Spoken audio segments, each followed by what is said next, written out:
Okay, everyone, I think we're about ready to get underway. It's a great pleasure for me to introduce this year's Clarke lecturer, my friend, Dr. Elvira Parravacini, who is a neonatologist and assistant professor of clinical pediatrics at Columbia University in New York. Her main clinical interest is prenatal diagnosis and postnatal treatment of infants with congenital anomalies. Dr. Parravacini is a team member of prenatal pediatrics, whose aim is caring for babies with abnormalities before and after birth. Her specific focus is following infants who have been prenatally diagnosed with a potentially lethal malformation and organizing a plan for comfort care. She co-founded a neonatal hospital care program at her hospital in New York. And Dr. Parravacini and I met this past summer at a meeting in Rimini when we were talking about different aspects of what the newborn teaches us and what we can come to learn through our experience with the newborn child. And Dr. Parravacini's practice in developing protocols for comfort care for newborns is one of the most extraordinary witnesses to life and humanity that I've ever seen. And we're honored that she's here this evening. And without further ado, here's Dr. Parravacini. Thank you. Thank you. One last thing. Ed, before you leave, after the lecture and question period is concluded, please sign the participation forms here with Brian Pilkington so that you can ensure that you'll receive your CME credits. Thank you. Thank you, thank you. Thank you, Carter. Thank you who organized this conference. I'm really honored to be here, and I'm also very much humbled because I'm just a neonatologist and with no knowledge of ethics or anything. But I'm very happy to be here and tell you about the stories of many of the babies that I took care in these past few years. And I believe that the moment that the baby is born is a time when it is evident that we are made for happiness. And what fills me with wonder when I'm in delivery room, has happened to me very, very often, is that in the very beginning you enter a delivery room and you count the people there. There is a mom, a dad, a midwife, a doctor, a nurse. You count 5 people, and after a while the people in that room are 6. So there is a new person. There is a person that wasn't there before. And always when the baby is born, and this seems to be a very banal observation, but to me it's very, very important. When a new person is born, there is a lot of surprise, wonder, enthusiasm. Look at the baby, how beautiful it is, and all of this. But why? Just because he or she is. And in fact, if you think about the little baby is not imposing himself or herself because he's very intelligent at the moment, or a good organizer, or is beautiful, or is tall, or is whatever, They all value, they all wonder and enthusiasm that comes at the moment in front of the little baby comes because the baby exists.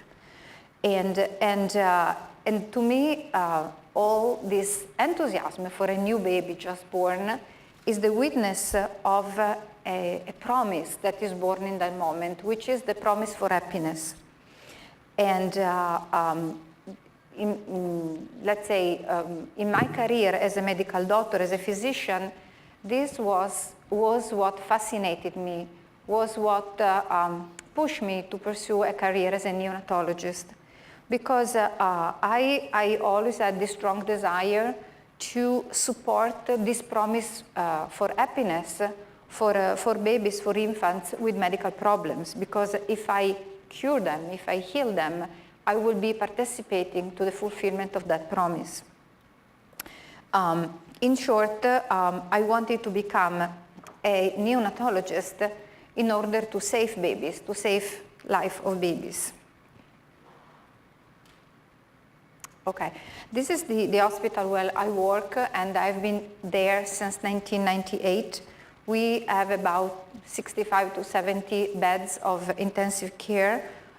We have our own newborn born in our institution from the New York State or even other states. And basically our goal, taking care of them, is to ultimately send them home happy and healthy with their family. But as you know by your own experience, this is not always possible, and there are a few conditions associated with prematurity or congenital condition, so-called life-limiting. Therefore, the life of that baby is going to be very short.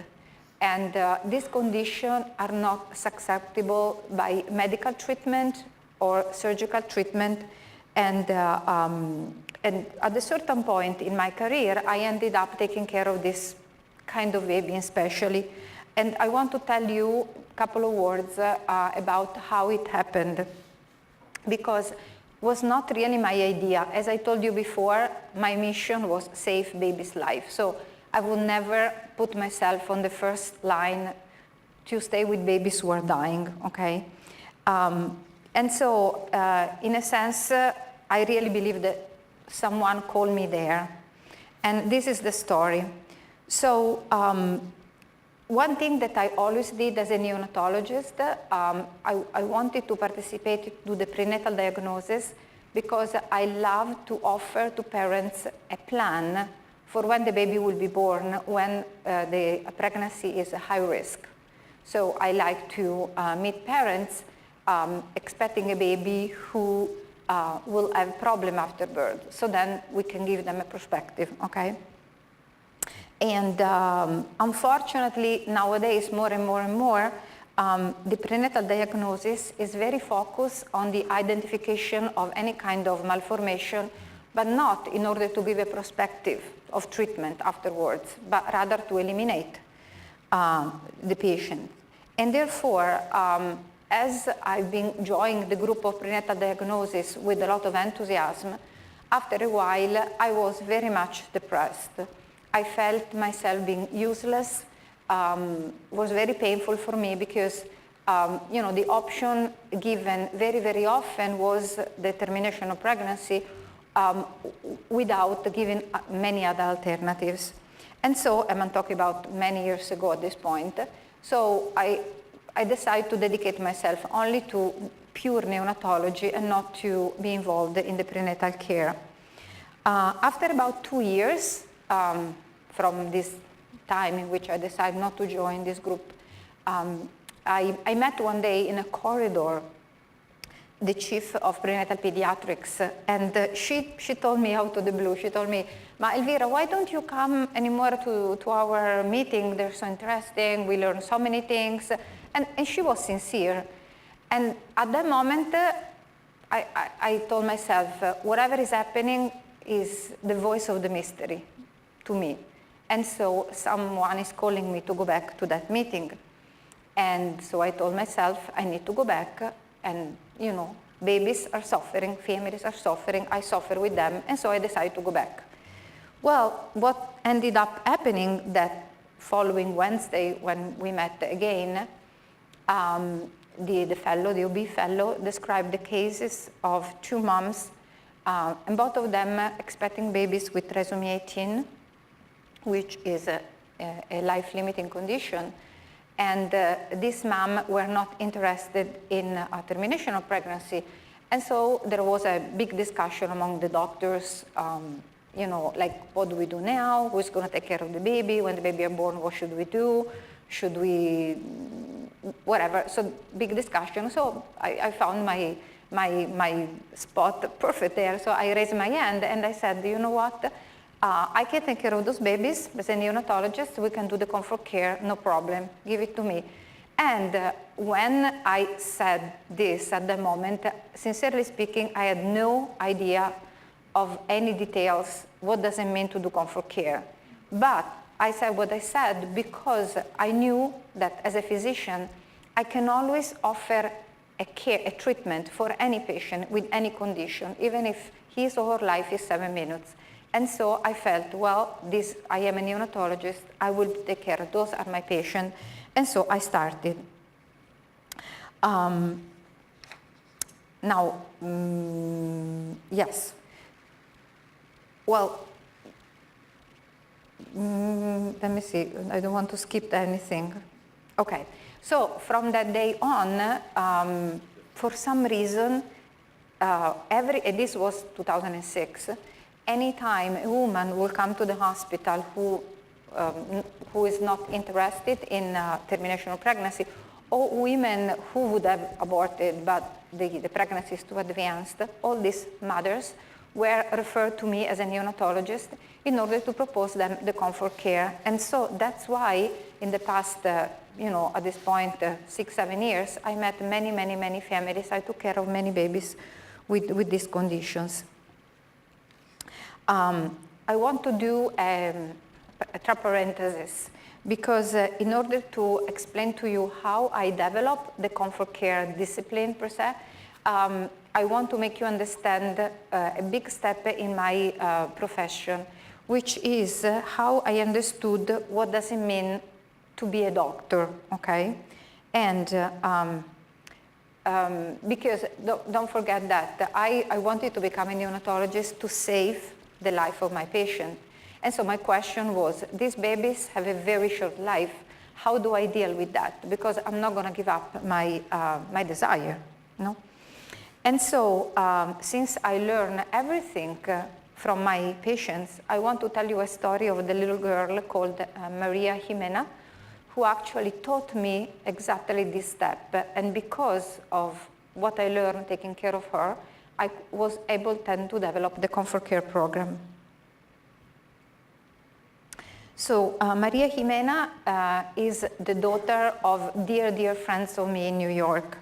She was born very premature and very small and very sick. She was about not even 2 pounds, and she was born in a very dramatic situation. And I do remember the day when she was born, I was there, and I was very much affectively involved because this was the daughter of my friends. I stayed at her bedside for 6 hours without leaving the place, trying all the kind of treatment, all the kind of machine, life support, you name it.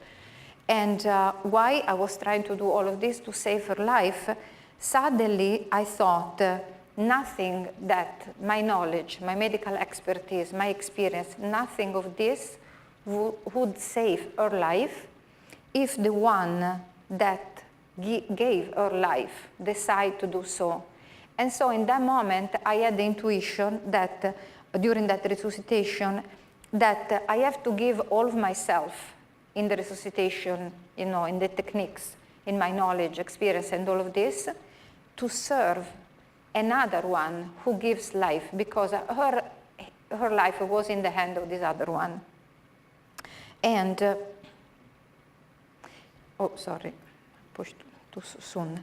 No, and so therefore, this was a very important step for me, because she taught me the same thing can happen with the baby that I treat for the comfort care.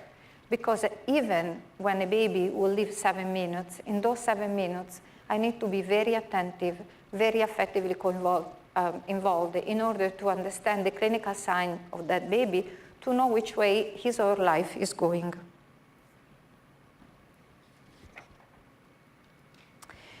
Therefore, on the base of this rediscovery, what does it mean to be a doctor with a patient with any condition, any length of life, I developed a methodology to define comfort care.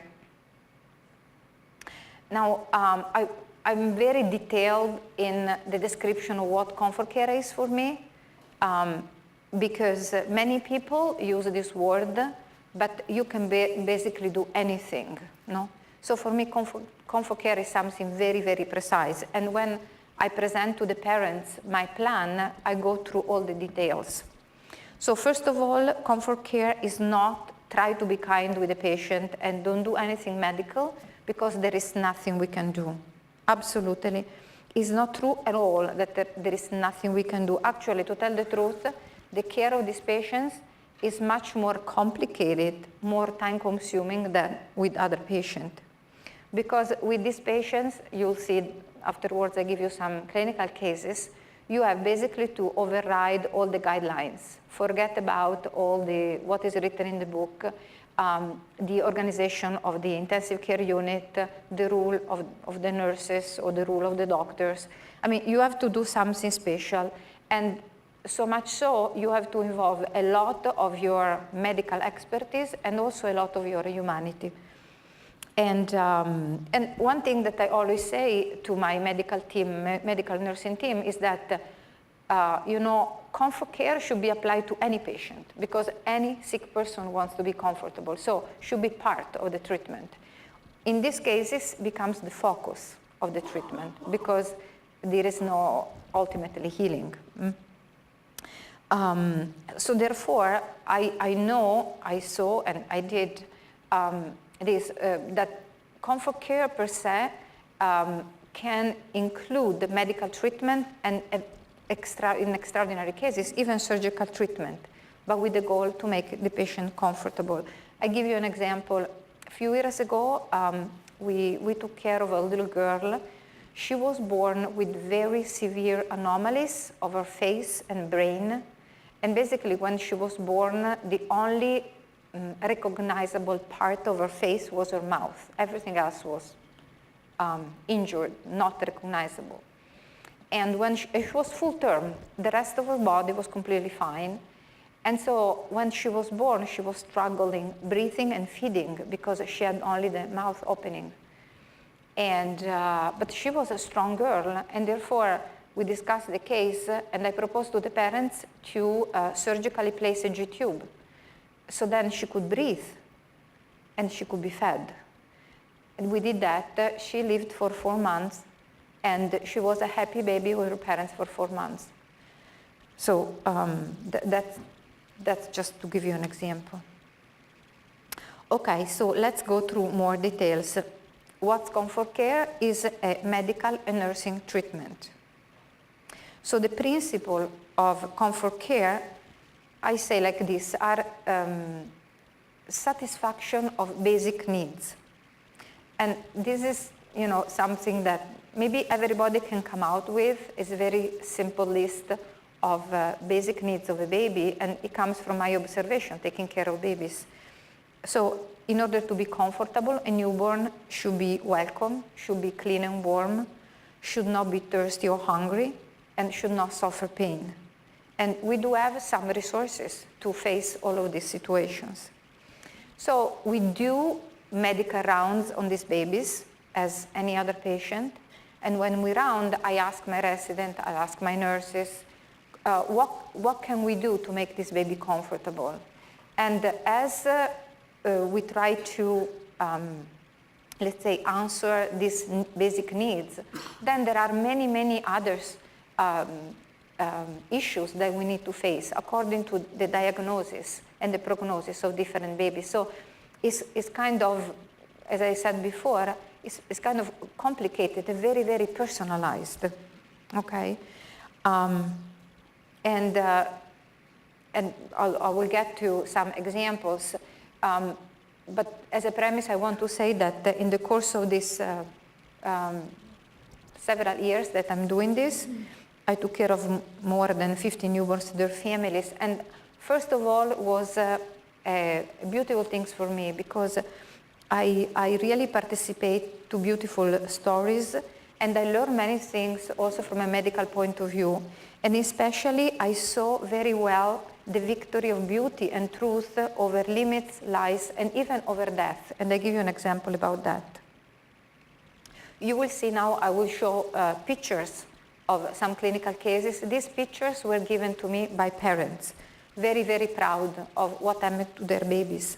And when you look at the pictures, you see that the predominant sentiment in the picture is the sentiment of joy. The joy because your baby is with you now, in this moment. So the first need of a baby, I said, is to be welcomed. This can be easily obtained with the facilitation of contacts with the family members in the delivery room, in the NICU, or in the World Baby Nursery. Now, this seems very easy to say.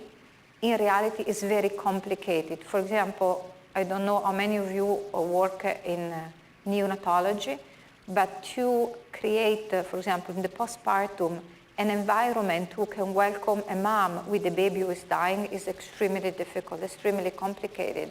It seems impossible, although is a thing that we need to do. And therefore, it requires a lot of work, a lot of teaching, a lot of motivation given, especially to nurses who are at the bedside of the baby and the mom. But anyway, I want you to look at this picture. This was a little girl who lived for 4 hours in the arms of mom, brother and sister and daddy. And look at the face of mom. She's totally proud. She just delivered a baby. That's her baby, baby girl. She's very happy. Look at the little brother. He's like in wonder looking at the sister. The other one, the big one, is like, victory, she's born finally. And I'm very much affectionate to this picture because this year is 7 years after this happened. And this family, in the meantime, they had another baby girl. But anyway, this family came to the workshop that I organized to communicate the date of comfort care in my hospital. And they wanted to come, mom and the 2 kids, now they're 2 big teenagers, and they wanted to come and talk about how the experience of spending time with their little sister who died in 4 hours was such a key point for their maturation as, little kids and now teenagers. It was very moving. Anyway, as I said before, the sentiment here is joy. Who would say that this baby will live for 4 hours? But those 4 hours were the whole life for that baby, and so you need to celebrate. Okay, a baby is comfortable when it's nice and warm, right? This is another beautiful picture. This is an American family who has been for years in mission in Brazil. While in Brazil, they were expecting this little girl, and they discovered that the baby had a lot of problems. So they came back to the United States. So then for the birth of the baby, they wanted to be in a big hospital. Well, when they came to Colombia for the prenatal diagnosis, it came out evident that it was trisomy 18. And so I went to visit them, and we had a conversation. I proposed the comfort care, and they told me, absolutely, please try to give us a private place. We want to stay with our baby as long as she lives. That's the only desire that we have. And at this point, we were in the beginning of the 3rd trimester. So then we make our agreement. We'll see in a few months. Okay. 2 weeks later, I was on call at night. They called me from the emergency room, stat. There is a woman, she delivered on the George Washington Bridge driving to the hospital. Premature baby, very, very sick, run. I go there and I recognize them. They were there. And I mean, just to me, it was absolutely amazing the fact that they came and delivered the night I was on call. So they recognized myself. You were here, you were here, you were here, yes. So this little baby was born premature. She was like not even 2 pounds, very small. But she was active, she was moving. She had a heart condition also, so I was a little bit worried for that. And again, I was worried that she was very cold because she's tiny. So you remember I told you the baby should be nice and warm. And I didn't want to put her in isolate because they want to hold the baby. And so I said, why don't we do the kangaroo care? Well, mom and dad, and I don't know if you see in the picture, there is an arrow that shows the little head of the baby kangarooing under the shirt of mom. And so basically, mom and dad alternated for the 12 hours of her life, kangarooing. The grandparents came, the brother and sister. The whole night was a party. It was so beautiful. And the 2 days after, when I went to greet them, because mom was discharged from the hospital, I say something like, I'm sorry for your baby. And they were like, no, you don't have to say that. You should not be sorry. We were really happy because this was our baby. You allow us to stay with our babies all our life. So this was a celebration. Just to tell you, what beautiful stories, those are a gift for me. Okay. When I met parents during pregnancy, I do not offer option. I offer my proposal.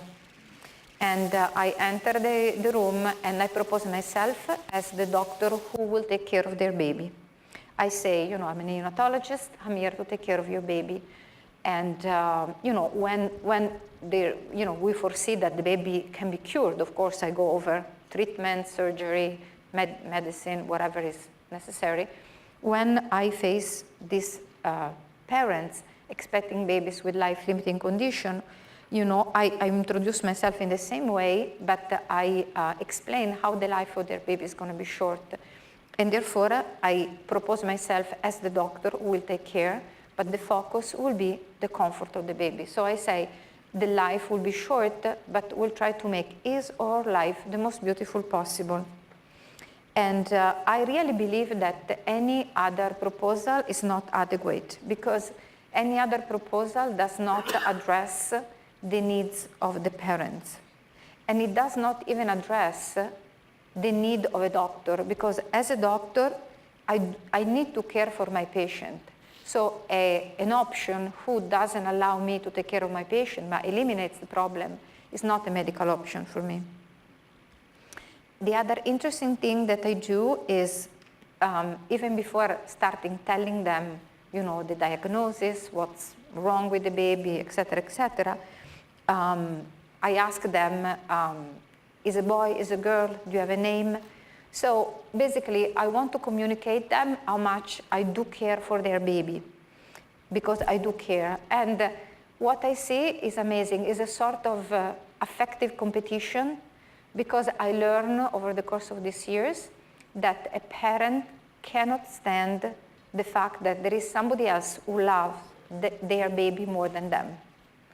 And so even if in the beginning I see, you're scared, you're worried, you're concerned, you don't know what to do, but when they see my certainty that I care for that baby, and that baby is going to have a short but very dignified and beautiful life, they just follow me. And sometimes, before going in the room, I maybe speak with the nurse or with the secretary, and they tell me, this couple is thinking about maybe termination of pregnancy or something.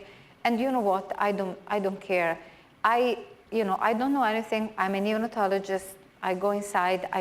I give my proposal, and if a parents want to follow that, we'll go together.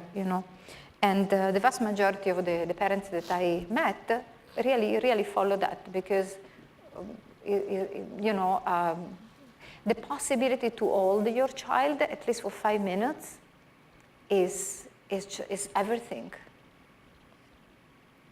Now, my proposal, as I said before, I believe is very reasonable, because all human beings share the same heart. And a need for a parent is to love their child, as a need for a doctor is to help a patient. And in this sense, again, for me, termination of pregnancy is not an option, because it doesn't address the love of the parents. It doesn't address my need to take care of my patient. And but because of this fact that we all share the same heart, something interesting happened in my hospital after I started this proposal. I proposed comfort care. I follow couples on my own for a few years. And after a while, some nurses, some social worker, other personnel start coming to me asking me, do you want we can help. We love what you're doing. Because, especially nurses, they have to stay with those moms and those babies when they're dying, and it's very uncomfortable. So to see the way in which I was leading the comfort care was fascinating, because it's a way to stay with them, really helping them. And therefore was born, what did I do? I pushed something here wrong. Oh no, we're back. We started a comfort care team. We see a few pictures here. So these nurses and social worker, child life, they help me during hospitalization and the care of the babies, but also we do a lot of teaching to, especially on the postpartum and in the delivery room, to make able all the personnel to really welcome these families and these babies. We obtain a grant who allow us to set a comfort care room, a private room in our intensive care unit, so much so we can have a private space for parents when their babies are terminally ill. Child Life works a lot with us. They do activities for siblings, and they really help siblings facing the drama that is happening in their family. They have a lot of activities, and I don't have the time now to tell you, but I just want to show you this card that a big sister did for her little brother. And she basically imprinted her hand in between the two little hands of the brother. I mean, I just show you this card because it shows you how much affection is there. And for a growing child, as the case I told you before, it's absolutely important to recognize what they are going through, this drama. No, because sometimes parents, they want to save the suffering, they don't even mention with other children, but you need to tell them, you need to make them go through that. So it's very, very important to face with them what is happening. And the other thing I want to say is that we are also very, very aware that nothing that we can do with all these activities evidently can fill up the emptiness left for the loss of a child. The sorrow and the drama of parents losing a child is not a wound that we can heal, no? But all of this that we do is basically to stay very simply with them, facing with them the situation, because for a parent it's really impossible to face such an event on their own. Well, another interesting point that I learned is that as we want to assure comfort to our babies, we don't want to prolong or shorten their life. And there is really a risk that comfort care can become a shortcut for euthanasia. That's why I want to be very detailed in my proposal. Life is given. No one of us decided to be born. Therefore, somebody else had the idea. And the length of our life, as we didn't decide our birthday, we don't know what is going to be our last day. So even for our patient, it's the same thing. Nobody can decide when is going to be the last day of a baby. Not the family, nevertheless the physician. Therefore, we want really to serve the life of our babies according to what is given to them. And I wanted to tell you another case that taught me very, very much how attentive you need to be before draw easy conclusions. This is the story of Alejandra, and the title of the story is When Reality Surprises Us. So she was a little premature, small for gestational age, 29 weeks, 800 grams, less than 2 pounds. And she became very, very sick with an infection in her intestine who destroyed completely her intestine. She came back from the OR, and the surgeon basically told the parents and myself, I was the neonatologist taking care of her, there is nothing we can do, you should let her die. And we know we are ready to pull the tube. She was intubated on life support. Mom and dad were really desperate. They begged me, doctor, don't do it, please wait a few hours. And you know, what do you do in front of parents? I said, okay.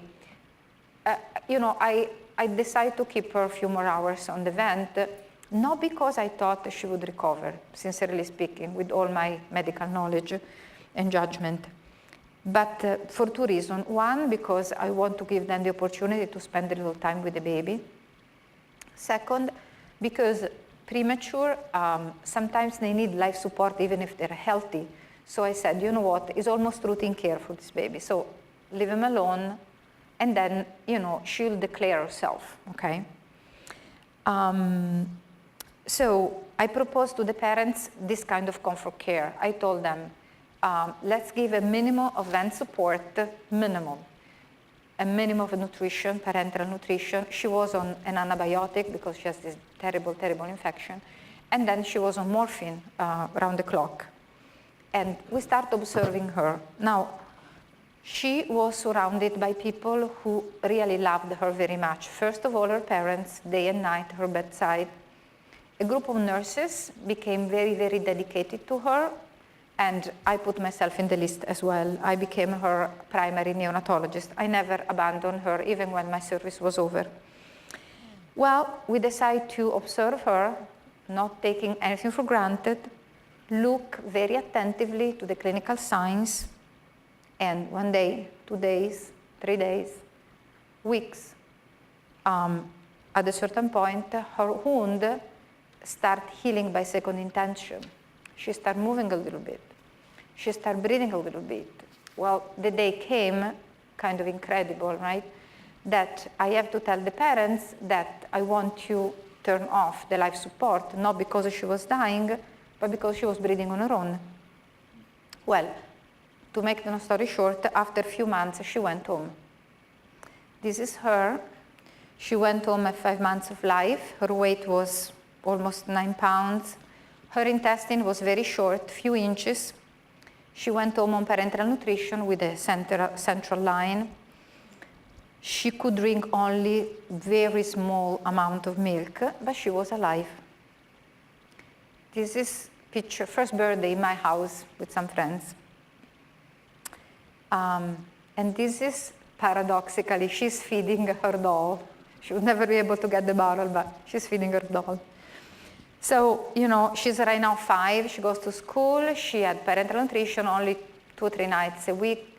She didn't have, we were worried that she would need intestine transplant or liver transplant. She overcome all of this, and she's a nice little girl. So, as a conclusion, what did I learn? Taking care of her, I realized, even with more clarity, that being a physician means being in dialogue with the mystery. Our profession is a dialogue with the mystery, because he talks to us through reality, through the reality of our patient. If we were not so attentive and affectionate to this little girl, she probably wouldn't have been here now. And so, in this sense, one thing that after that, I always say to the parents, when I make my plan of care, I always say, don't worry, your baby is going to tell us which way to go, because I really do that. I follow them. And amazes me the fact that the parents are very much in peace and even proud that their babies are leading us. And in this sense, you know, following every patient is a drama, because I need to follow somebody else. But exactly because I follow an objective suggestion in front of me, there is no right or wrong choice. I follow my patient, I know where I'm going. And the experience of powerlessness is very strong, as in the case of Alejandra, because when I was there dealing, is she going to make it or not, and I thought that she wouldn't, I didn't know the end, so it was very, very dramatic. But it's good to have this sense of powerlessness, because leave the space to somebody else who comes and clarifies, so then you can go certain. Another very, very important point that I want to share with you is a question that I have every time I take care of one of these babies. And the question is this: why their life is so short? And I always, anytime I take care of one of them, I always have this sense of injustice, because I live my life. My life is beautiful. I have many people who love me. I go around, I see things, you go up in the mountains. I mean, I am free, each one of you can think about their own life. Living is beautiful. And so these babies who live so short, they miss all of this. So this is a big open question for me. However, I understood a little bit of the answer through a case that I'm going to share with you now. So this is a case of two little sisters who were diagnosed during pregnancy to be Siamese, united, conjoined twins, united by their chest. The parents were two teenagers. She was 15 and 16, high school, basically. And basically, when the diagnosis was done, the OBGYN taking care of them said, there is only one thing you should do. You guys are young, that was a big mistake. You terminate your pregnancy and then go back to school and then your life is gonna go ahead. Well, the teenagers were like, no way, this is our babies. No way, we want to see them, we want to hold them. So they called me on board for the comfort care. And I have to be sincere with you, they look like the typical teenagers, the pants down, the piercing, and I was like, what am I gonna do with them? I mean, okay, but I was like, okay, good, I'm with you, I'll help you, I'll support you. Okay, well, we did a lot of tests to see which kind of resource we will have after the baby were born. We involved the cardiosurgery team, cardiologist.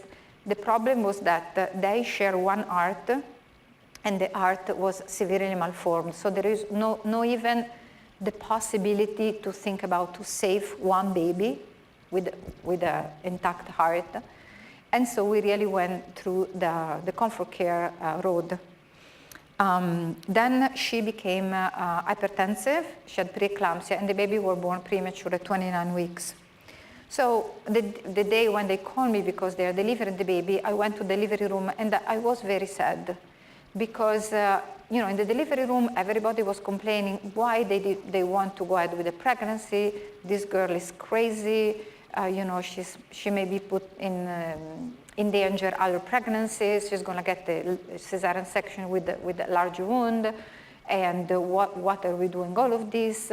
So all these comments in one side. In the other side, I had my young student in training, resident there with cameras to take the pictures of, in certain textbook, they call babies like this monsters. So, I was just sad because I said, listen, all these people here and nobody's here to welcome these babies. I was really sad. Well, but I was there. So here they're born, and of course they are two beautiful girls. They are embraced because they are united by the chest. We gave to the father, and the father really moved me because you look at this teenager, you don't expect anything from him. And as the two little girls were sighing, because, I think the heart was going down and they're barely breathing, he thought they were worried. And so he kept saying, your daddy's here, don't worry. And I thought, you know what, this guy maybe in school is a failure, but he's a great father because he was there for their children. Well, the other amazing thing is that at a certain point I look up and I see the delivery room completely changed. Another world. Cameras are gone, people are crying, nurses, midwife are embracing this father. What happened? And I understood there what happened, that these babies, if they're there, the only reason why they were there is because someone wanted them to be conceived and born. And therefore, the truth of those babies is that they exist now. And the truth brings along beauty. And beauty moves people. That's what happened in that delivery room. So, again, if they exist, even for 7 minutes, someone called them to life. And the fact that everybody was moved, changed, means, again, that we have the same heart. We judge things the same way. And, in order to answer my question, why life is so short for those babies, it's still a big mystery, because, they lived 7 minutes. But in the same time, the beauty that I experienced, that I saw there, is the sign that there is something unexpected and beautiful with their life. their life changed those people so much in those 7 minutes, probably more than my life did in all my 50 whatever years I have. So the witness of the victory of beauty over everything, even death, is there to me. So in conclusion, I just want to say that my job as a neonatologist is to affirm each one of these babies in front of me. And because I know that what they are is not the sum of their chromosomes, whether are normal or abnormal. And they cannot be defined by the cultural hegemony of this society who considers them useless or sometimes even dangerous. And I affirm that what they are is a relationship with a mystery. Why I can say that? Because they exist. They didn't decide to be born, but they are.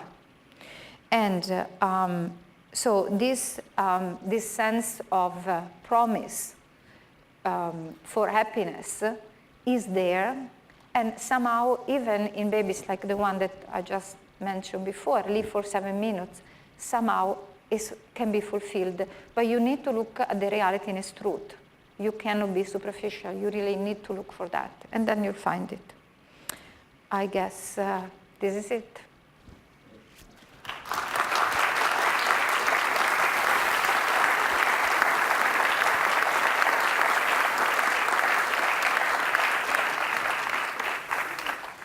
Thank you very much, Elvira. People, if you'd like to engage in some question and exchange, please come to the microphones, and Elvira will take your questions for a few moments.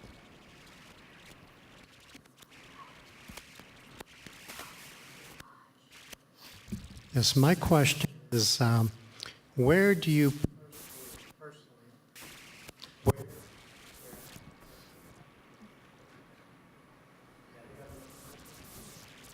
can you hear me? Yeah. Okay. Yeah. Where, from a personal perspective, do you obtain your physical, spiritual, psychological energy to continue to do your work you've done? Because it's obvious that this is not a business for you.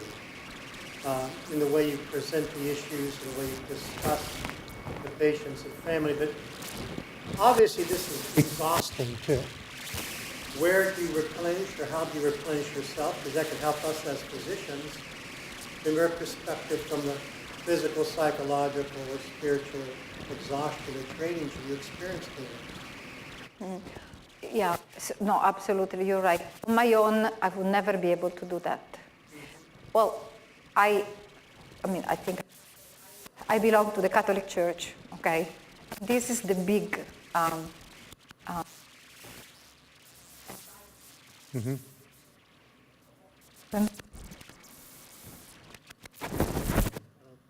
Hear me? This is the big, I can, yeah,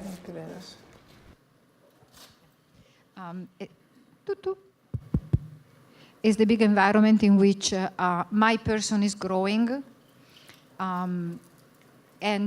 but within this, family, let's say, because the church for me is really my family.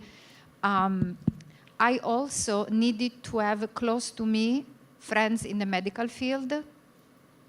And 20 years ago when I moved to the United States, I was born and raised in Italy. I worked a few years in Italy, and then I moved here for some reason. And when I came to the United States, I really look around to find around me other people in the medical field, Catholic, non-Catholic, but people who look at the patient like I was educated to.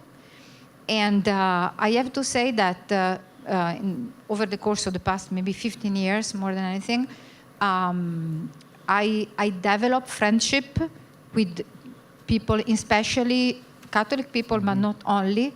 So much so that we ended up doing a yearly conference, putting on as a team the beauty in medicine, basically, because we start talking, having dinner together in New York, and then I did in other cities, et cetera, et cetera. And then I had a lot of students, medical students, who will come to me saying, how do you do this? How can we not become skeptical? How can we treat better our patient and everything? And I keep, talking with each one of them. And then we decide to do, as I said before, this big, it's not a big medical conference, this medical conference, offering to all of them to come with questions regarding what are the trouble that you encounter, but especially to witness moment of beauty medicine like this. So it's actually a spiritual community that you've developed, and you feed off of that community of professionals. Very simply a friendship, open to anyone who recognizes the human being is a relationship with the mystery.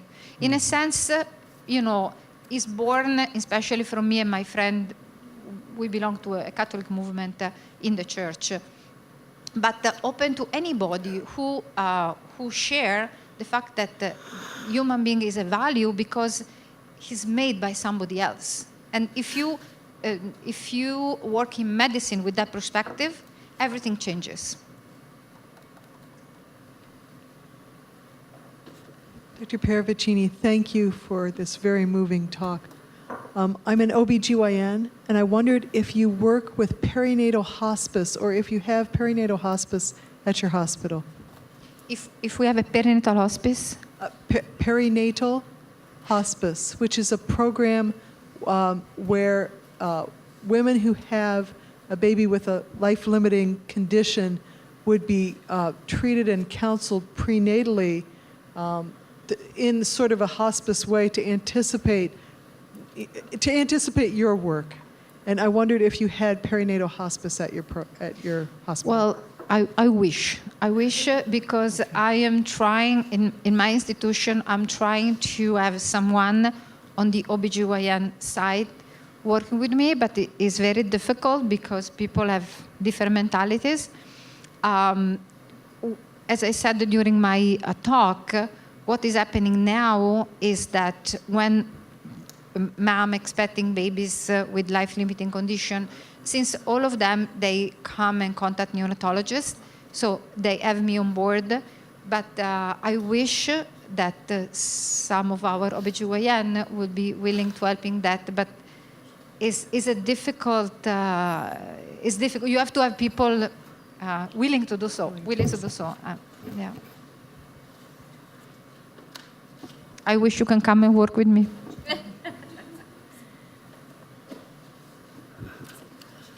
Dr. Parravacini, that was a powerful talk. I work in hospice and palliative medicine. And I want to ask you about the language, because you very helpfully talked about how carefully you want to use language, that when people use the term comfort care, as you know, it can be interpreted to mean different things. What struck me as you told those stories was that you were talking about your work in a way that seems to me could be described as just medicine, not retreating from being a physician and attending to these patients and practicing the medicine that fits their situation. So I wonder if, given the way the term comfort in our culture has come to have so much baggage of conveying the sense of not being bothered, an easy chair, not having to deal with problems, which can, in some parts of caring for people who are dying, move to a kind of easing people out, and the comfort care is basically ending the problematic existence. Whether you thought about other types of language to describe what you're doing, and what your thoughts are about that. Well, yeah, I really appreciate what you said, because sometimes I think that it's true. What I'm doing is like what a doctor does, period. It's nothing absolutely special. I mean, in one side, I realize that I really want to teach this different gaze on the patient, so much so babies who really need comfort can be treated as such. I give you an example that I always give to my student. Of one of the first cases that I had to manage. So we're expecting a baby to be born with trisomy 18. And this little girl had a doctor-dependent congenital anomaly of the heart, and also she has omphalocele. So the baby was born overnight, and in the morning I go around, and my resident there, present the case, all proud that he did the right thing. And in fact, I see the baby in a baby crib, all dressed up, and I was very pleased. They learn finally. Then we do the physical exam. I look at the baby, and basically the omphalocele was not even dressed inside in the diaper. And so I said, what happened to the omphalocele? And he said, well, this is comfort care, so we didn't call surgery, so we didn't do the dressing. And I said, what is comfort? And we went through. Second, I look at the baby has an IV with the parenteral nutrition. I said, why do you put an IV to the baby? Is comfort? Yes, but the baby is omphalocele. And I said, listen, omphalocele, first of all, is not a contraindication to enteral feeding. So much so in the all ages, baby with omphalocele, I don't know if we have neonatologists here, can be treated conservatively. You can feed them and then surgical repair the abdominal wall when they are 6 months, 1 year of age. So there is no contraindication to feed the poor baby. So, I mean, I had so many cases like this to go over to teach people really comfort. Comfort means to be, happy. Like we had recently a case of a premature baby with hypoplast left heart. Mom had twins, and one twin was healthy, and the other one was 3 pounds with hypoplastic left heart. So there was no possible surgery option. And therefore, she did the kangaroo care, and we fed the baby with a little syringe. And this little boy lived for 2 weeks. But again, in order to achieve that, you have to fight. Fight with the nurse that says, well, the routine here is place the NG tube. And then I said, let's try with a syringe. Let's try. I mean, if you were your child, would you try? Just because you might want to make it comfortable. Things like this. So, I don't know. There is, or the baby with, with no kidney, Potter syndrome, who is born, and my fellow runs to intubate. And I said, what are you doing? What's comfort for this baby? Yes, but the baby is gasping. I said, okay, this is the baby who's going to die soon. So what if we go back to the mother bedside and maybe she wants to hold the baby? Like, so I think there is a lot of work, and to me can influence also the normal medicine, the treatment of patients who have no life-limiting disease. Because very often in medicine we do terrible treatment to our patient in order to make them survive with no attention, for example, that they will feel comfortable. Life is now. I want to be happy, comfortable now. Of course, I mean, if you have to do a surgery, you have to do a surgery, but it's not just pain management. It's much more than that. I don't know if I answered your question. Is it okay? I think you described very powerfully that it's not just pain management, and as one of your examples showed, it's not the comfort of the nurses or the doctors, which is often, that's often a big factor that's going on in these decisions in caring for people who are dying, is we want to just get rid of our dis-ease with this whole messy process. And so we leave the omphalocele in the diaper, or we just kind of try to ease it on out. So I guess what I was raising is the concern in my world that maybe the language of comfort care is a problematic language because it's so easily interpreted unless someone takes the time to hear your very careful definition and to see it in action.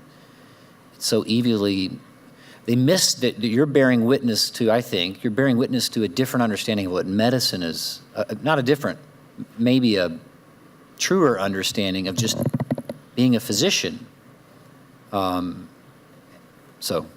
no, I actually wanted to use the word comfort care because, and that's what I decided to do, and maybe I'm wrong, but because I realized that when, 7 years ago when I started, when people say comfort care, it means let the person die by starvation.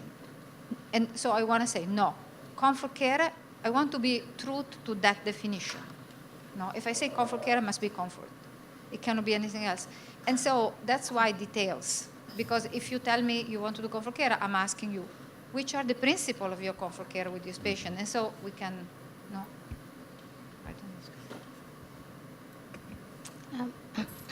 Thank you for sharing your story and your practice with us. Is this on? You all hear me? Okay. I'm really curious in the language that you use with the patient, or with the relationship that you keep talking about with these babies and their relationship with the mystery or the other one. And it seems to me that in a Christian context, you're speaking of God, and please correct me if I'm wrong. But is this the language that you use with all of the patients' families, no matter what their religious background is? Or do you sort of guide it by, if you find out they're Christian or it comes out, then you use God, and if for non-Christians or non-atheists or agnostics or something, you use mystery? Or how do you decide? And can you tell us a little more about that language? Well, I mean, every encounter with every family is different, and of course I start where they are. So if I don't know anything about a family, I start saying, well, this baby, what a gift this baby, who gave us it? Like, I speak in terms that anybody can understand, because anybody understands that the baby is coming from somewhere, right? And then, maybe I see them 1, 2, or 3 times during the pregnancy. Then, the vast majority of parents are somehow religious, belonging to some kind of religion. So we always ended up talking about, God who gives life and things like this. But, I mean, any parents understand that the baby is something given. So I relate to them according to, where they are, basically. I don't want to put the word God in their mouth, but somehow a baby is an objectivity, is something there given, so that's the truth for everybody, no? So you allow it to just come out from the families before, you allow it to kind of come out from the families rather than offering? I guess what I'm trying to get at is, do you explicitly say, I'm Catholic, I'm Christian, No. I believe in God, or I wouldn't. Do you just allow it to because I don't want to come from the family? oblige them. I don't want to say I am on a side. Mm-hmm. In fact, I always say I really care for that. I say I'm a neonatologist, a doctor who is concerned with babies. I'm here to take care of your baby. Now, I met sometimes families who will ended up terminate the pregnancy, and they maybe tell me up front. And then in our conversation, I said, that's what I offer to you, because for me, my goal is a treatment of the baby, so I cannot help you in that, no? But I don't want to say up front, I'm Catholic or something like that, because sometimes it provokes like a wall. I am for your baby, that's for sure, and anybody can understand that. And then, of course, we can with some parents we become friends, and so yeah. Yeah, I was curious about the language of mystery too, and is that, do you mean God when you say I'm in dialogue with a mystery? Yes. Okay, I guess I was curious The as to why mystery that of wasn't God. what you were saying. But I wonder, do you find yourself, so you're saying sort of you don't want to say, I can offer something to your baby, but I don't want to I can't help you terminate a pregnancy. I'm wondering to what extent you find yourself sort of able to, or wanting to encourage people not to do that, and to say not just I'm not just another choice, but I'm the right choice, right? Like I don't just have an option, I have the right option for your baby.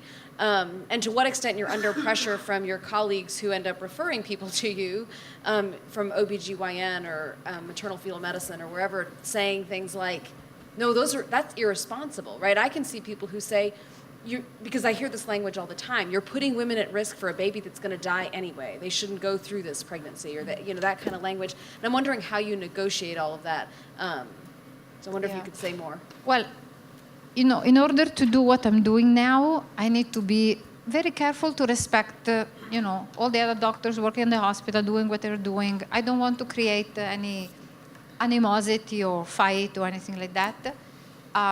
So being a neonatologist, I found myself in a very lucky position because, regardless, I'm I'm not going to do any termination pregnancy. I'm not the doctor who does that. I have nothing to do with that. For me, it doesn't even exist. It's not on my horizon as a doctor. So I'm in a lucky position to say truly, out of the bottom of my heart, I am a neonatologist. I'm here for your baby. Then I know that in my hospital, for example, there is a screening process. Not all the mothers come to me, evidently. Some come. Sometimes, though, more and more lately, when the couples are not sure what to do, they send them to me. Well, because they say, you're so nice, you know, they love you, da, da, da, da. But, you know, and so I have possibility to, you know, suggest them what is the best for their baby. But then, you know, you have to be very careful because the thing is, I don't want to miss the position, very fortunate position that I have right now, to be able to help who wants to be helped. So I guess, are you saying you're afraid that people won't refer parents to you? If you sort of are overtly saying, no, that's a terrible idea? Or I'm trying to, because I don't know the I'm context. saying that not all the parents will come to me. Right.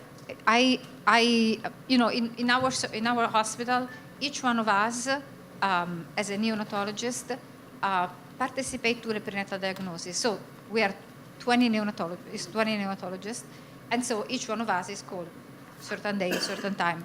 Okay, I am the one on call always for parents who are expecting baby with life-limiting condition. However, many of them, I'm sure, go through termination before, well before I even come to meet them, you know. But some of them who they don't know what to do, or they, you know, they want to continue their pregnancy, they come to me and I help them. And, you know, what I'm saying is that I don't want to fight with anybody to say I'm the only right here. You see what I mean? So I'm not interested in a position of animosity or anything. I offer my person, my help, my medical advice to whoever wants to come to me. I kind of have the same question, but I would imagine you advocate for like a perinatal hospice or something in Columbia. And so when you're dealing with your colleagues and trying to advocate for that kind of thing, when you do encounter animosity from them, and perhaps they would be advocating for termination, how do you deal with that, even when you're not talking specifically about a patient and you're just dealing with colleagues? Does your language then get stronger, or do you try and adopt the same kind of position? Well, one of the reasons, in the beginning of my talk, one of the reasons that I said I dropped from that famous meeting was because, you know, imagine a room with 20 between neonatologists and especially OBGYN, you know, the fellow present cases, and all the cases, the OBGYN said, oh, this go for termination, this goes for termination. So obviously, I'm there present. I believe that termination is wrong, but I don't think, I really thought about that. I should raise all the time my hand and say, I think this is wrong, and create then a discussion or even, you know, a fight or something. And then I told myself, you know what, this is totally useless. Because in doing that, I break a relationship. And instead, you know, nowadays in the United States, termination of pregnancy is allowed by law. And people do, some parents want to do, you know, the truth doesn't correspond to the law. I mean, the whole history of humanity. So I thought a lot about that, you know, because I want to be true all the time. So in cases like this, I'm not gonna talk. This is it. Everything is already decided. But if you ask me what I think, I said, I propose comfort care. And I saw within those years that I've been there that I'm doing more and more and more and more. You know why? Because when I propose this to parents, they love it. And so I continue this way because I think that's I don't want to be against anybody. I want to propose something beautiful because beauty attracts and fight separate. Thanks a lot. Thank you very much for sharing your work with us in such a powerful way. And I emphasize the word work for two reasons. One is, those of you who read Sir William Osler, you know that the master word in medicine is work. You know And listening to your work, I feel exhausted by how much it takes to do what you do. And that work is actually, another word for it in this case is love. Because that's what you're showing. You describe it in beauty and many other words, but I think that's what comes through so powerfully. And there was one moment in one of your narratives that particularly struck me, and that reminded me of one time when I walked into clinic, and I'd been told by a resident that the patient we're about to go see had an accident years before, where he was working over a boiling vat of oil, and that oil splashed into his face. And so I was thinking, I'd seen enough difficult things in life as a clinician at that point. I walked into the room and I could barely keep my eyes on the face of this man. But the next thing I noticed was that the woman next to him was looking at him as if everything was completely fine. And in fact, that woman was engaged to be married to that man. And I found that as I appreciated her love for him, I was much more enabled to be able to direct my attention and my concern to him. And you told in your story how you have found yourself needing to lead the way by showing love to a little one, the least of these, and that actually helps parents love those. And so to me, it's a huge reminder about how challenging it is to actually show love to our patients, not just respect in this great day and age of respect for patients, but actually to show them love. So I thank you for that. Thank you. I'm Ryan Nash. I'm at Ohio State. Prior to the last 2 days of me being at the Ohio State, I was at the University of Alabama, Birmingham, and I was the director for the Palliative Care Leadership Center there that works with CAPC, right around the corner from y'all, the Center to Advance Palliative Care. A lot of what you discussed is the tension that Farquharson and mentioned. Anyone engaged in the care of the dying that actually takes life or religion seriously engages in this challenge of nomenclature. So I give a cautionary tale. I don't think you'll be successful in recasting comfort care. I mean, you're really going up against the POLST paradigm that, the physician orders for life-sustaining treatment, so POLST and MOLST saying comfort care only. Usually it's that end only that's deciding what comfort care is. At UAB, kind of our cautionary tale over the last 20 years of doing hospice palliative care as one of the leaders in the field, we went from just being known as a hospice group to hospice and psychosomatic medicine, to hospice and palliative medicine, and then comfort care, palliative care and comfort care. And along the way, because most of our group took religion seriously, took life seriously, and we were embraced by the community and had the opportunity to care for thousands of patients in multiple different areas within that community. We had to abandon terms over and over as they became conflated with the Right to Die movement, either physician-assisted suicide or euthanasia or just comfort care only. And our latest iteration was using the term supportive care and survivorship. So if you want palliative care or comfort care at UAB, you would go to the supportive care and survivorship clinic. Because it's so impossible, we're in such a nihilistic culture. We tried for a decade to try to re-educate and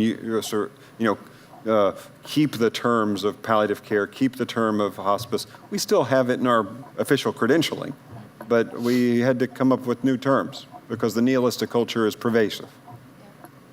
Well, I keep in mind, what is happening now is that actually, every year there are, more women coming, more nurses interested. So we are in a moment, but if I need to change the name, that's fine with me. So far, the program is doing fine. And in the very end, if it's a term of a name, sure, we can change it.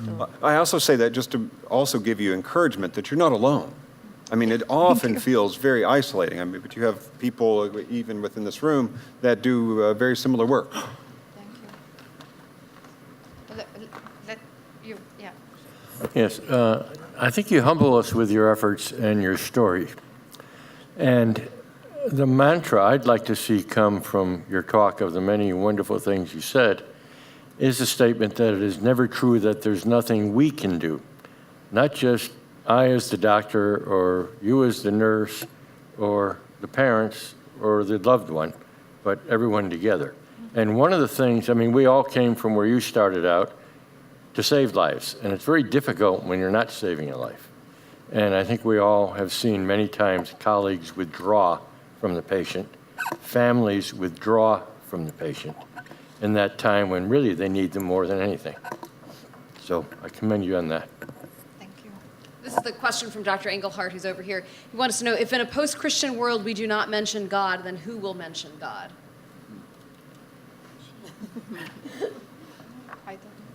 I mentioned God. No, you mentioned mystery. That you mentioned mystery. Oh, because God is a mystery. No, you had to be pushed to use God. Well, I mean, what I mean is, well, also it is a matter of terms, probably. I like to say mystery because I meet the person of Jesus in the Catholic Church, but I never met God the Father. I mean, the mystery in the sense that he knows the beginning of the end of our life. He knows when the world will finish. You know, like, is a mysterious entity. I mean, it's not that we know everything.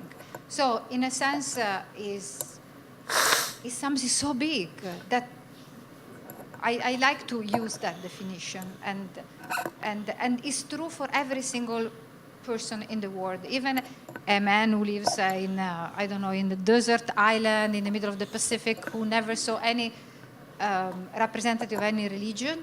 If you talk to him and you talk about the mystery who made the stars and everything, he will understand you.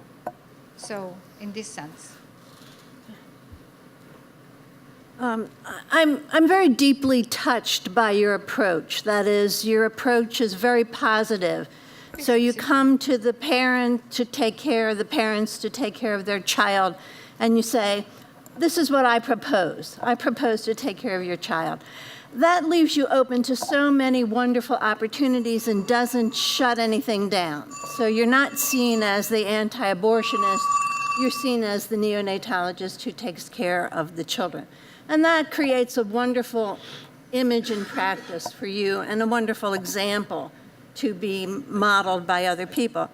The second thing is, I'm not as concerned with the nomenclature. What I am concerned with is the witness that you give.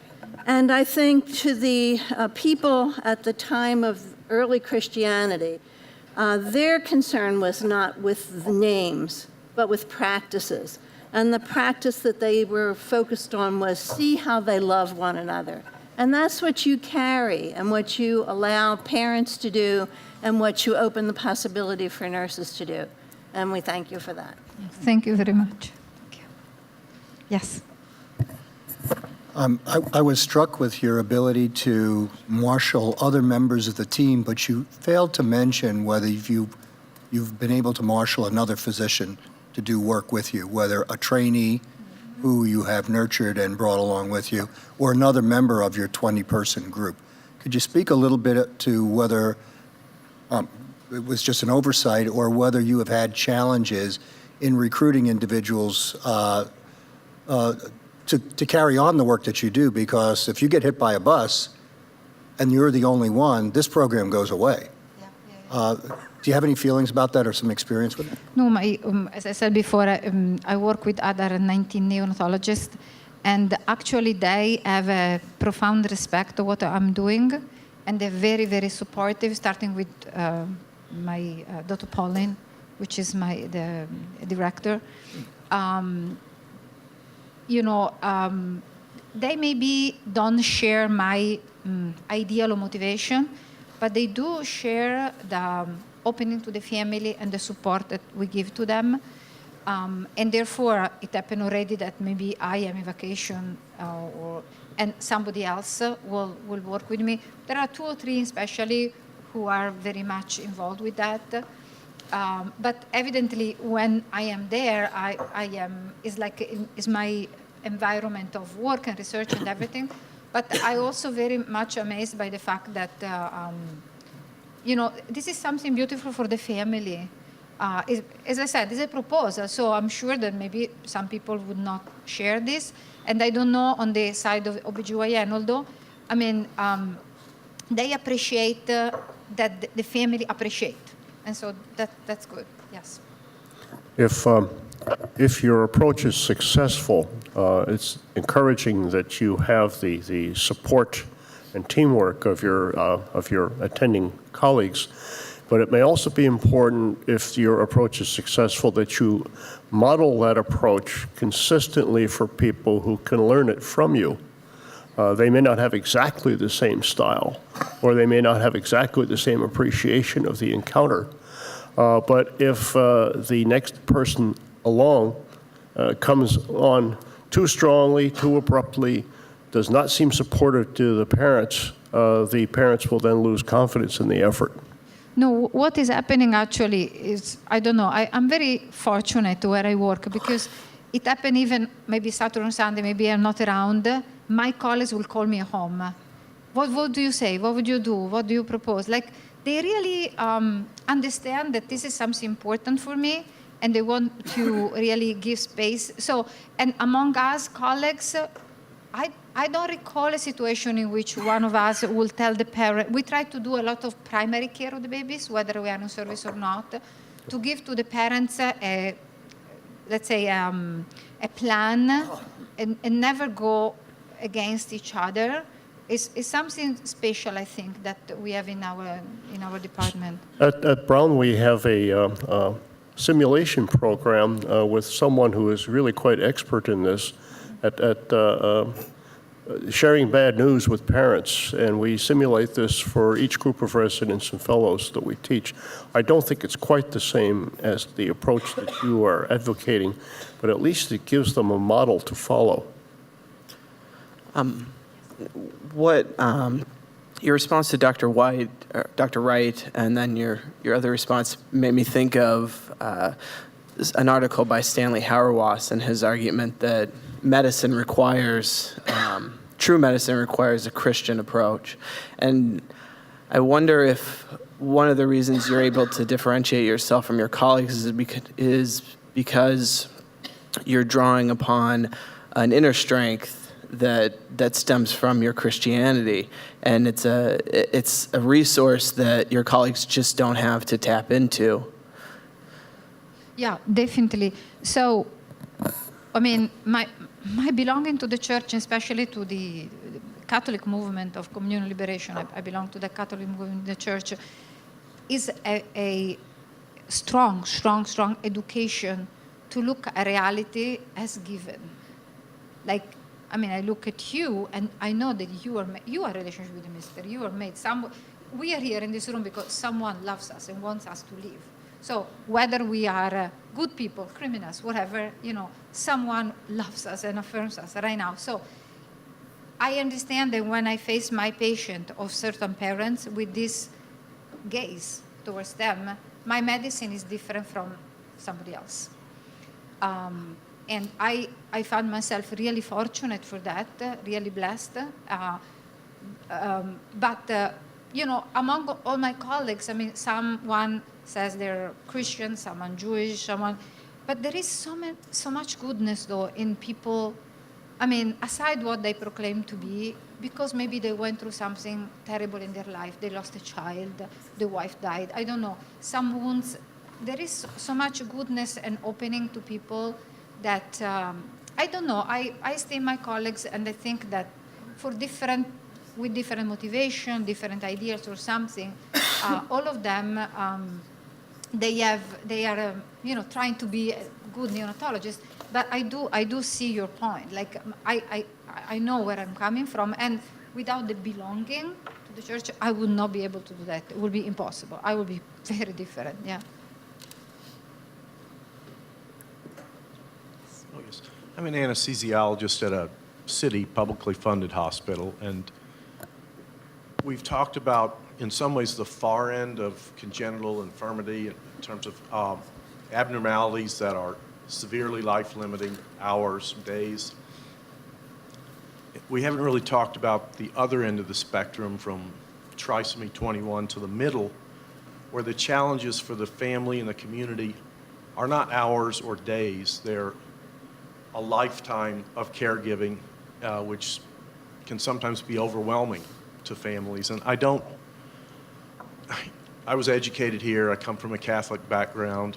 I've also been deeply influenced by a Buddhist background, so I do take exception to the suggestion that only Christians can humanely or can uniquely take care of patients as doctors. I think we have to be careful there. There's a lot of the rest of the world that provides excellent care for their patients without a Christian background. But I guess my question is, to me, the harder question is, how do we provide support to families and communities in the more middling part of this spectrum, where their commitment should, if they decide to commit to life, not to termination of life, it's a huge commitment. That can be overwhelming to an individual. And if we're not going to just talk support, how do we actually support them as hospitals and physicians and communities and families? Because it as I say, it's not days or hours, it's forever. No, it's a very well taken point. I work in intensive care unit, so we have babies born in our hospital, and then if they're the ones that are not born, we take care of them in intensive care phase, and then they go back. We don't have basically a follow-up, if not for the tiny, tiny premature babies. So I see your question. I think there is need of a lot of work. I don't know how to address. I have no strength and no possibility to do that because I'm not even in pediatrics. I'm just neonatologist. But I did met several babies, for example, with Down syndrome, and with some of them, because I stay with them during the prenatal diagnosis, etc. I keep track on them out of friendship with mom and dad. They send me pictures and things like this. But the problem needs to be faced. But I don't know what to say about that. Yeah. I'm the grandfather but, of a granddaughter with Down syndrome. Yeah. I asked the question out of the sense of caring for a child, Yeah. loving a child, but also understanding as a physician and working in a high-risk maternal obstetric setting that, I guess, coming from a Catholic background, I understand on a day-to-day basis watching this how I understand how someone can make the choice that they do not have the personal, family, or community resources behind them to do this. Yeah. No, I try not to judge. you're right. Everyone, let's thank our speaker.